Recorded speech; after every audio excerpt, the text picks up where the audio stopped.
Berjumpa lagi dalam permenungan kita, edisi Senin 17 Oktober 2022, Pekan Biasa ke-29. Hari ini adalah peringatan Santo Ignatius dari Antioquia, seorang uskup dan martir.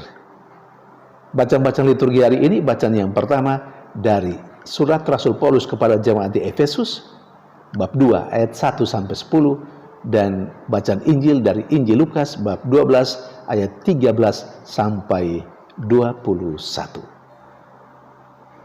Kedua bacaan liturgi hari ini dan juga peringatan Santo Ignatius dari Antioquia, seorang uskup dan martir, memberikan kepada kita beberapa pemahaman baru tentang kehidupan beriman.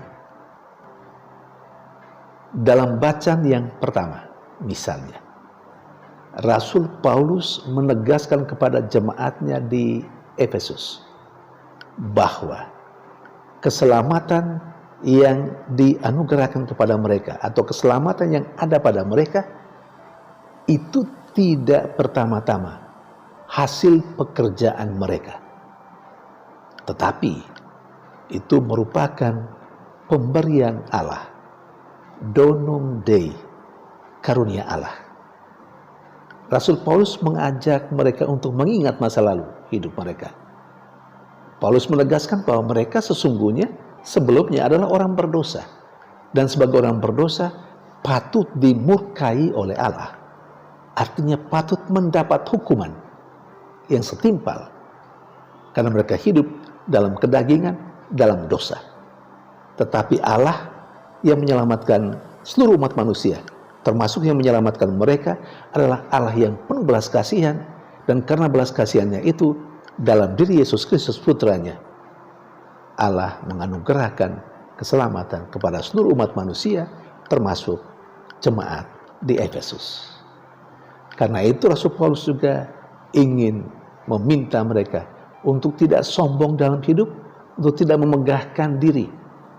Rasul Paulus mengajak mereka untuk rendah hati, karena keselamatan yang ada pada mereka bukanlah hasil usaha mereka atau pekerjaan mereka, tetapi karunia yang datang dari atas, karunia dari Allah. Saudari dan saudara yang terkasih, dengan cara ini Rasul Paulus sesungguhnya sedang memberikan pencerahan kepada jemaat di Efesus atas pemahaman yang keliru tentang keselamatan itu. Sebelumnya mereka berpikir keselamatan adalah hasil kerja mereka. Padahal yang diajarkan oleh Paulus bukan hasil kerja mereka. Itu merupakan pemberian dari Allah. Saudari dan saudara yang terkasih, kita mungkin punya pemahaman yang keliru untuk beberapa hal tentang kehidupan beriman kita. Salah satunya mungkin kita mempunyai pemahaman yang keliru tentang keselamatan itu. Bisa saja saya dan Anda memahami bahwa keselamatan adalah hasil kerja kita. Sama seperti orang di luar sana memahami keselamatan sebagai buah dari kerja keras mereka, bukan pemberian dari Allah. Kalau pemahaman yang sesat ini dihayati dalam keseharian, maka pantas ada sikap-sikap sombong, ada sikap menuntut dari manusia terhadap Allah, karena mereka merasa mereka sudah berjasa dalam kehidupannya. Karena itu mereka menuntut supaya Allah harus memberikan keselamatan itu, mau tidak mau. Ini sebuah pemikiran yang clear tentang keselamatan. Sekali lagi, kalau keselamatan dipikirkan oleh manusia sebagai hasil pekerjaannya, maka dia akan menuntut Allah supaya memberi keselamatan itu karena dia sudah bekerja, dia sudah berusaha. Pengajaran kekristenan Bukan seperti itu tentang keselamatan. Keselamatan adalah pemberian dari Allah. Bahwa manusia dituntut untuk menata kehidupannya secara baik. Itu bukan supaya mendapat keselamatan. Tidak, keselamatan itu sudah diberikan, sudah dianugerahkan. Tetapi bagaimana dengan menata kehidupannya, manusia, saya dan Anda, pantas menerima anugerah itu. Beda, sangat beda. Saudari dan saudara terkasih, mungkin juga ada pemahaman yang keliru tentang banyak hal dalam kekristenan, dalam kekatolikan, yang mungkin ada pada saya dan Anda. Saat ini kita mesti memperbaharui pemahaman yang keliru. Dan menurut konteks bacaan pertama hari ini, kita diminta untuk membaharui pemahaman yang keliru tentang keselamatan. Keselamatan bukan hasil usaha kita, itu merupakan donum Dei. Karena itu kita tidak punya alasan untuk menuntut Allah. Sehingga Paulus mengajak kita untuk rendah hati. Tidak sombong. Tidak tinggi hati. Saudari dan saudara terkasih, sementara dalam bacaan Injil, ada seorang dari sekian banyak orang yang hadir mendengarkan pengajaran Yesus, meminta Yesus menjadi penengah antara dia dengan saudaranya yang memiliki banyak harta.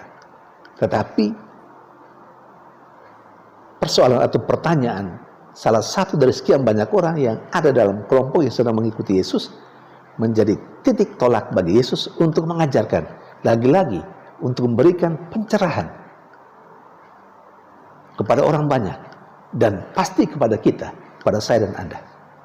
Nah, soal keselamatan lagi yang Yesus ajarkan bertitik tolak pada pertanyaan atau permintaan dari seseorang dalam bacaan Injil tadi.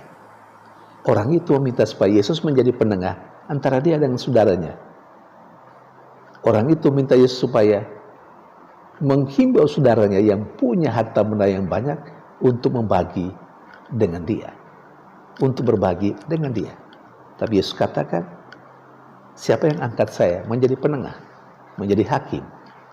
Tapi saat yang sama, Yesus menegaskan, hati-hati terhadap ketamakan.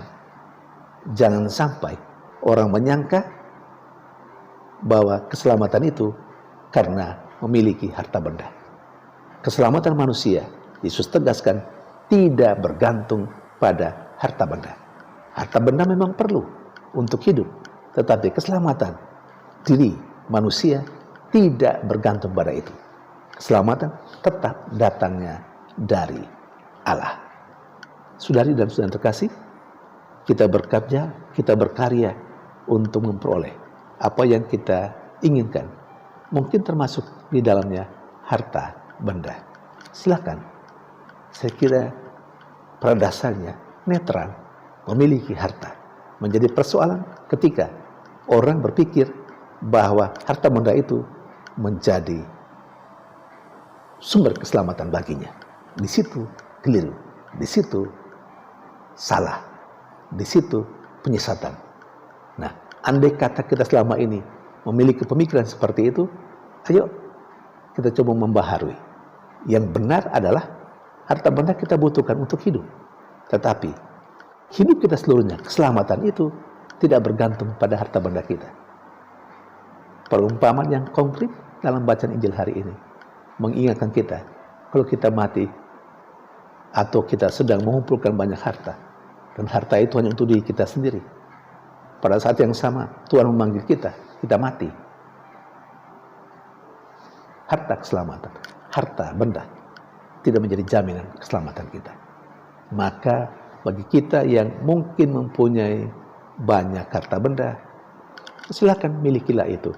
Tapi jangan lupa, harta yang Anda miliki mempunyai nilai sosial, karena itu gunakanlah juga untuk berbagi dengan orang lain. Untuk menunjukkan belas kasihanmu, bela rasa dengan yang lain, yang kecil dan sederhana, yang membutuhkan bantuanmu. Karena keselamatanmu datang dari Allah.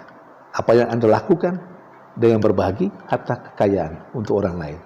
Itu menjadi salah satu pertimbangan dan hitungan Allah untuk hari esok hidupmu. Saudari dan saudara yang terkasih, silakan kita bekerja untuk mendapatkan harta, tetapi jangan menggantungkan diri seluruhnya seakan harta itu adalah keselamatanmu.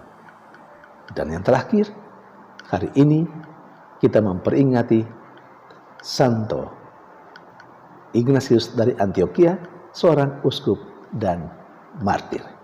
Salah satu contoh teladan hidup beriman. Dia dikenal sebagai seorang uskup yang sangat memperhatikan kehidupan pastoral untuk umat.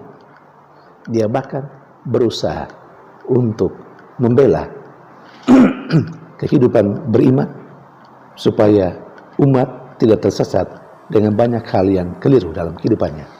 Dan yang hebat lagi, dia menghayati bahwa ketika dia diperhadapkan dengan binatang, dia meminta umatnya untuk biarkan melepaskan dia.